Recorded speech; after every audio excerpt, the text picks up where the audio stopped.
Printer से निकला कागज फर्श पर गिरा तो उस पर लिखे अंक और मोबाइल की वेबसाइट के अंक अलग थे। माँ ने बेटी की ओर देखा। बेटी का चेहरा सफेद पड़ चुका था। गुरु प्यारी साध, संगत जी को प्यार भरी राधा स्वामी जी। आज की साखी उस बेटी की है जिसने असफलता से ज्यादा अपने घर की निराश आंखों से डरकर झूठी मार्कशीट बना ली। अंत तक हम जानेंगे कि उसकी माँ ने झूठ को छिपाया नहीं, फिर भी बेटी को टूटने से कैसे बचाया। बेटी का नाम काव्या था। नर्सिंग प्रवेश की सीट पर परिवार की 2 साल की बचत, पिता की उम्मीद और उसकी अपनी पहचान टिकी थी। फीस जमा करने की अंतिम तारीख अगले दिन थी, पर असली परिणाम में वह पास नहीं हुई थी। माँ सरोज के हाथ में दोनों कागज थे और दरवाजे के बाहर पिता पूछ रहे थे, कितने बजे कॉलेज चलना है। उस क्षण कमरे की हर छोटी आवाज साफ सुनाई दे रही थी। घड़ी की टिक टिक, बाहर जाती साइकिल की घंटी और कागज के कांपते किनारे। किसी को अभी पता नहीं था कि अगला फैसला केवल आज का संकट नहीं, आने वाले कई महीनों की दिशा बदल देगा। ऐसे क्षण में सबसे पहले सुरक्षित स्थिति बनाइए। एक व्यक्ति शांत होकर साथ रहे, दूसरा तथ्य जांचे और तीसरा जरूरी मदद से संपर्क करे। भीड़, आरोप और तुरंत फैसला संकट को गहरा कर सकते हैं। कहानी में भी पहला सही कदम उत्तर नहीं था, पर उसी ने अगली गलती को रुकने का अवसर दिया। और तभी माँ को पता चला कि झूठी मार्कशीट अकेला राज नहीं थी। सरोज ने जवाब देने से पहले बेटी को पानी दिया। काव्या ने कहा, माँ, वेबसाइट गलत दिखा रही है। मेरा चयन हुआ है, लेकिन स्क्रीन पर आवेदन संख्या, जन्मतिथि और परिणाम साफ थे। प्रिंट की तारीख भी उस दिन की थी जब काव्या साइबर कैफे गई थी। घर में महीनों से केवल उसी परीक्षा की चर्चा थी। मौसी ने रिश्तेदारों के समूह में पहले ही बधाई भेज दी थी। पिता ने उधार लेकर प्रवेश शुल्क अलग रखा था। काव्या को लगा था कि सच बताते ही वह सबकी नज़र में निकम्मी हो जाएगी। सरोज ने कागज मेज पर रखा और कहा, अभी मैं किसी को कुछ नहीं बताऊंगी, पहले तुम मेरे साथ बैठो। काव्या पीछे हटी, कमरे से निकली और छत का दरवाजा भीतर से बंद कर लिया। अब सवाल परीक्षा का नहीं, उसकी सुरक्षा और टूटे भरोसे का था। घर के लोग एक दूसरे के सामने थे, फिर भी हर कोई अपनी आशंका के भीतर अकेला था। आधा सच जितना देर छिपता है, मन उतनी ही डरावनी कहानियां बनाने लगता है। अब किसी एक व्यक्ति को पहला ईमानदार वाक्य बोलना था। डर के पीछे छिपे कारण को सुनने के लिए खुले सवाल जरूरी थे। क्या हुआ, कब से हो रहा है, और अभी सबसे अधिक किस बात का भय है? सलाह बाद में आई। पहले बिना टोके पूरी बात सुनने से वह जानकारी मिली जो बाहर की घटना से दिखाई नहीं दे रही थी। संगत जी, यदि ये पीड़ा किसी अपने की याद दिला रही है, वीडियो को लाइक कीजिए और कमेंट में राधा स्वामी जी लिखिए। शायद आपका एक साझा किया हुआ संदेश किसी टूटे मन को समय पर बोलने का साहस दे दे। छत के बंद दरवाजे के पीछे बेटी के हाथ में एक दूसरा कागज था। सरोज ने दरवाजा पीटने के बजाय नीचे से धीमे स्वर में कहा, बेटा, मैं यहीं बैठी हूं। पिता को सच का आधा हिस्सा बताया और एक भरोसेमंद मौसी को बुलाया। कुछ देर बाद काव्या ने कुंडी खोली, लेकिन उसकी मुट्ठी में दूसरा अधूरा आवेदन था। उसने रोते हुए स्वीकार किया कि वो 2 महीने से मॉक टेस्ट में कमजोर अंक छिपा रही थी।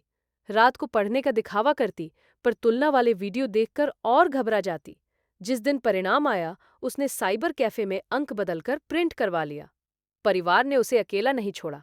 अगर किसी भाई बहन का मन बहुत ज्यादा टूट रहा हो या खुद को नुकसान पहुंचाने का डर हो, तो चुप न रहे।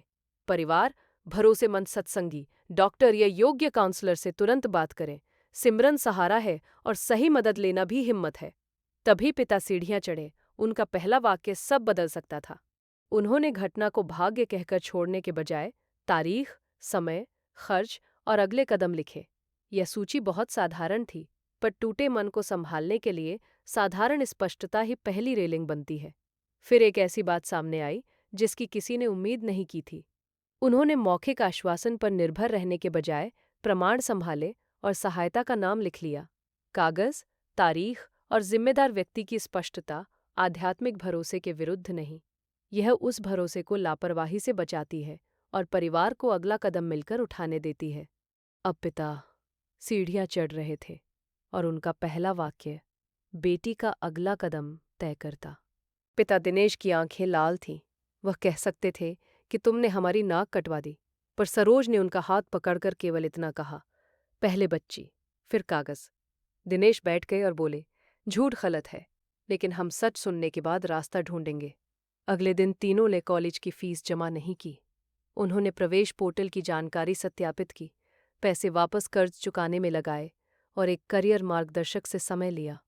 काव्या को सबसे कठिन काम रिश्तेदारों के समूह में अपनी गलत बधाई रुकवाना लगा।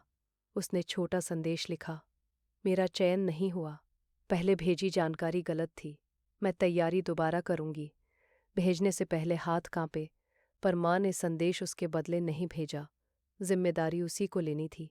संदेश गया तो एक रिश्तेदार का फोन तुरंत आया और उसका ताना नई चोट बन गया।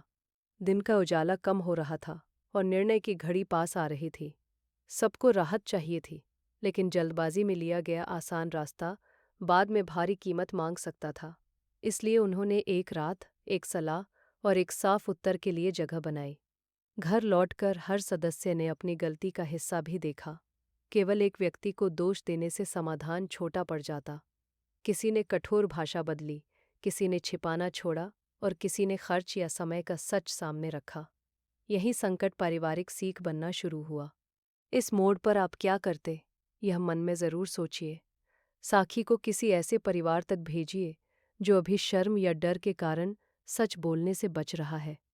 रिश्तेदार का ताना खत्म हुआ, पर रात को पहली बार सच्ची अरदास शुरू हुई। रात को काव्या बाबा जी की तस्वीर के सामने बैठी। उसने सीट मांगने से पहले इतना कहा, मालिक, मुझे सच से भागने की आदत से बचाइए। असफलता सहने, मदद मांगने और रोज थोड़ा काम पूरा करने की ताकत दीजिए। माँ उसके पीछे चुपचाप नाम का अभ्यास करती रही। सिमरन में सरोज को काव्या की पुरानी सेवा डायरी याद आई। स्कूल के दिनों में वह पड़ोस की 2 बच्चियों को विज्ञान पढ़ाती थी और पढ़ाते समय स्वयं सबसे अधिक समझती थी। सुबह माँ ने कोई चमत्कारी दावा नहीं किया। उसने एक प्रयोग सुझाया, रोज 2 घंटे अपनी तैयारी और 1 घंटा ज़रूरतमंद बच्चों को पढ़ाना। करियर मार्गदर्शक ने भी बताया कि समस्या बुद्धि की नहीं, आधारभूत अध्याय, नींद और परीक्षा घबराहट की है। उसने 12 सप्ताह की योजना दी।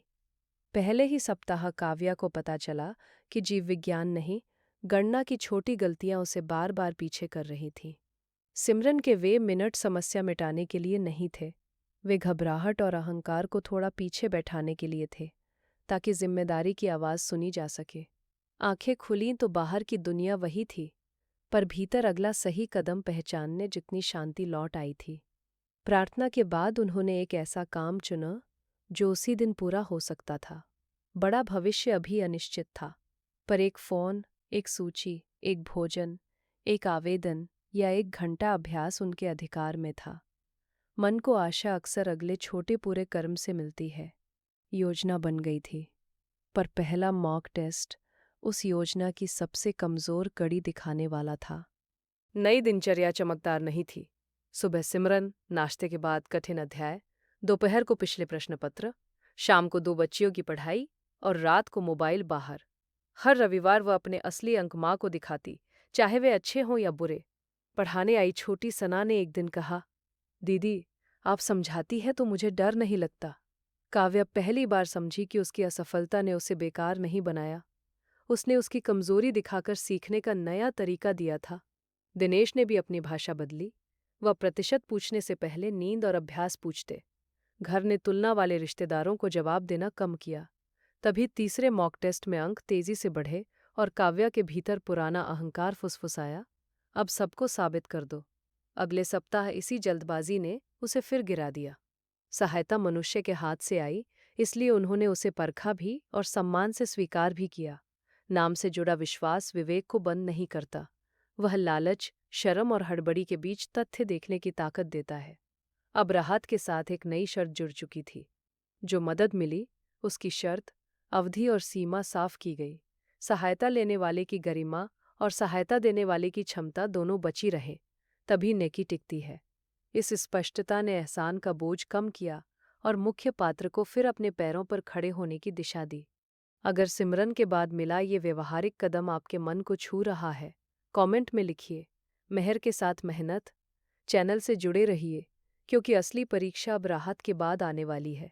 अंक बढ़े, फिर वही सफलता पुरानी गलती का नया दरवाजा खोलने लगी।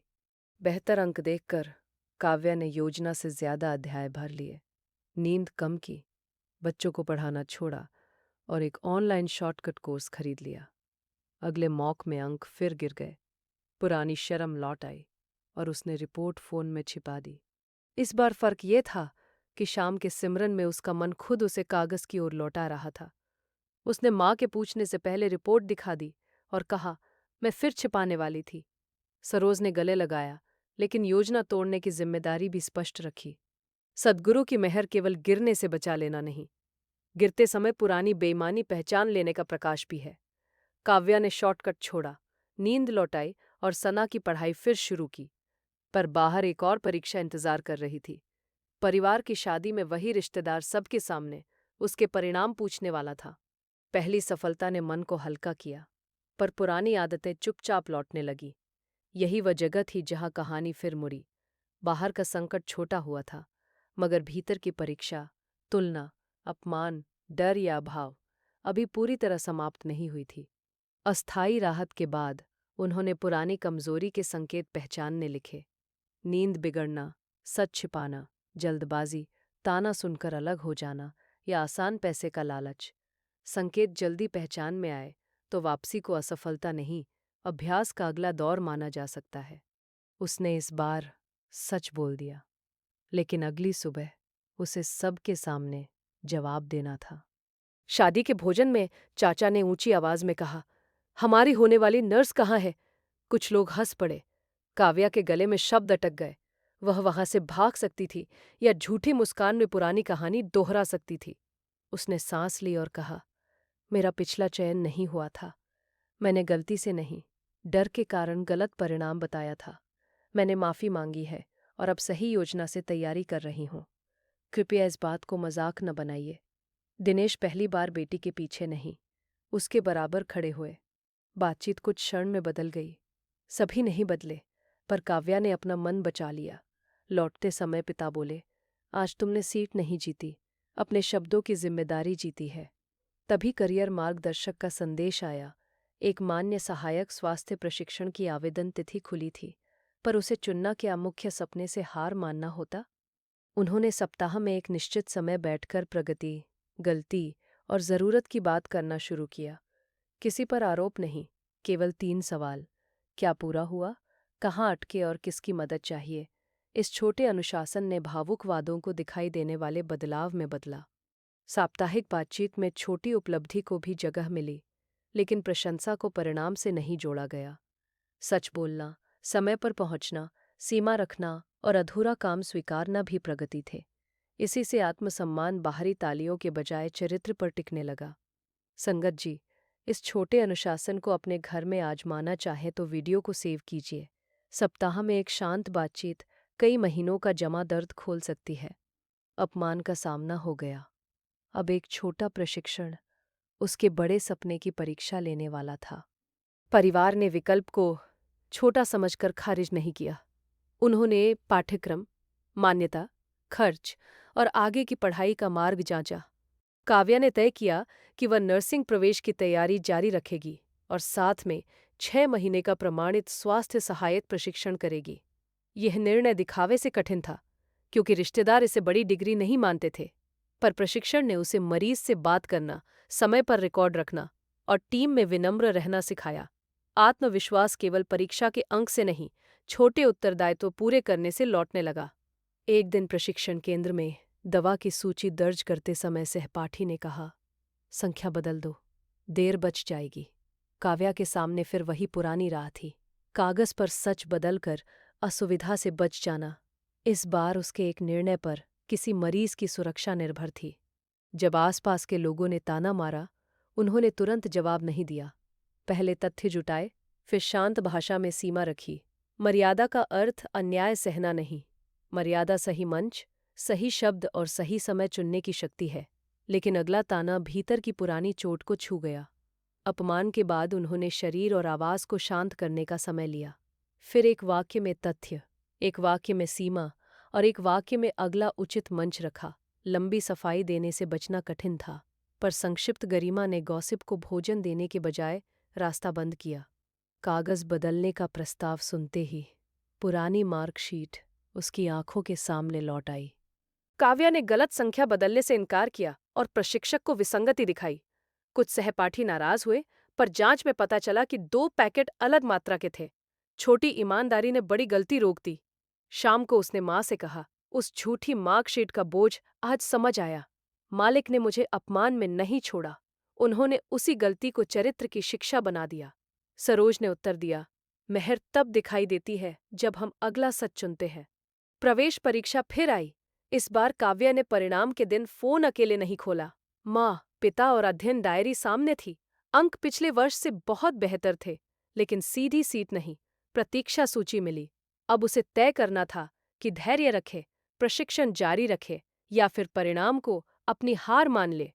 राहत का पहला हिस्सा दिखावे पर खर्च नहीं हुआ। उसे उस जिम्मेदारी में लगाया गया जो सबसे पहले पूरी करनी थी।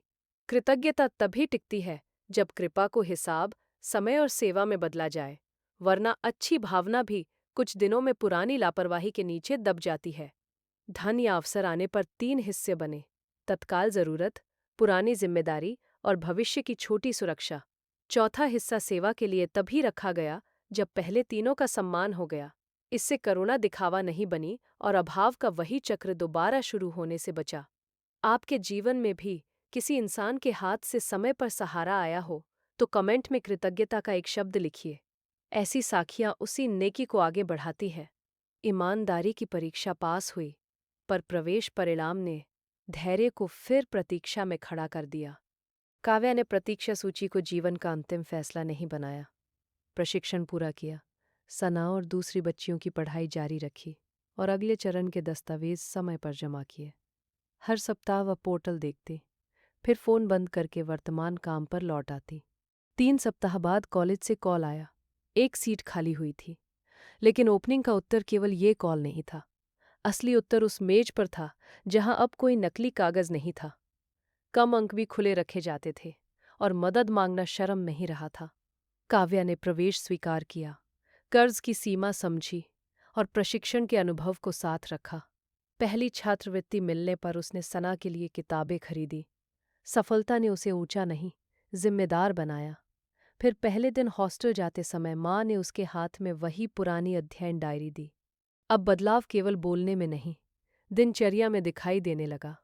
समय पर उठना, छोटा काम पूरा करना, खर्च लिखना, सहायता मांगना और शाम को शांत बैठना। इनमें कोई चमत्कार नहीं था, पर इन्हीं ने जीवन को दोबारा भरोसेमंद बनाया। बदलाव की जांच कठिन दिन पर हुई, आसान दिन पर नहीं। जब थकान, ताना या प्रतीक्षा लौटी, तब पुराना रास्ता पास लगा। उसी समय उन्होंने किसी भरोसेमंद व्यक्ति को बताया और अगला निर्णय अकेले नहीं लिया। सहायता मांगना निर्भरता नहीं, जिम्मेदार आत्मजागरूकता थी। कॉल आ गया था।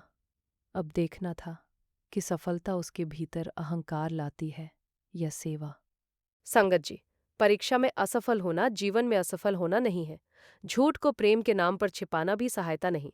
सच, सुरक्षा, मार्गदर्शन, छोटी दिनचर्या और सिमरन, ये मिलकर टूटे भरोसे को धीरे धीरे जोड़ते हैं।